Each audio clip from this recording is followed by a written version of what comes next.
Is artificial intelligence changing real estate today? The answer is yes. So I think it's definitely a buzzword, but I think in the long term especially, it's going to generate a lot of value. The impact of artificial intelligence on real estate today is just at its starting point. Artificial intelligence is starting certainly to have an impact on the way that we approach real estate. It's not a buzzword, and I think there's a very good chance this is going to help us, not just in commercial real estate, but live our lives in general in the future. I think the one way I've experienced AI is in the world of design.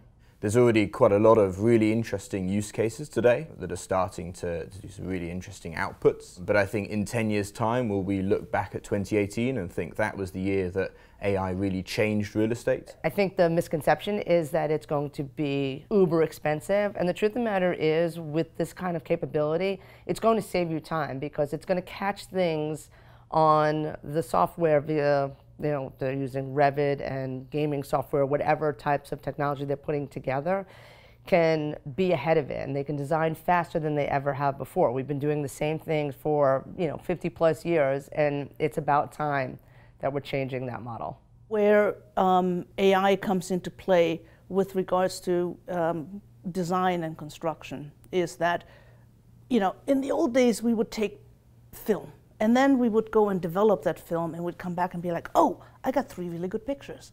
Today we can do that on the fly. And that is something that is happening in construction and design as well with the new technologies that are available to us. So we are starting to be able to have immersive technologies that allow us not just to look at planning from a 3D perspective, but truly place ourselves inside of a space that isn't even completed yet, to the extent where we're not just saying, hey, where's the sun going to be in September versus where's the sun going to be in March, depending on the lighting and what that means in terms of where we place our windows and our walls. But when we are standing in center court and playing basketball and I'm looking up, is that digital display going to distract me, right? So I can become LeBron James in the middle of center court without being LeBron James.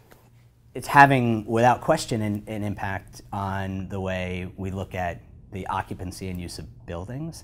I think it's also going to have a profound impact on the way that we value assets, the way that we market and position them, and in particular, the way that brokers go about exploring the rental rate considerations or the lease term considerations for a tenant, regardless of whether you're on the agency side or the tenant rep side of the conversation.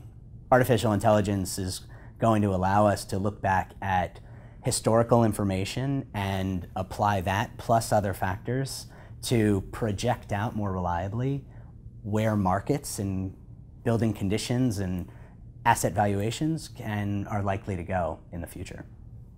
I think we're probably in the first innings of this as a technology, and it's going to keep evolving, and it's never going to be a silver bullet, I suppose, either. It's going to be more and more use cases that ultimately result in the next 10, 15 years of real estate, many processes being either automated or having AI embedded within them.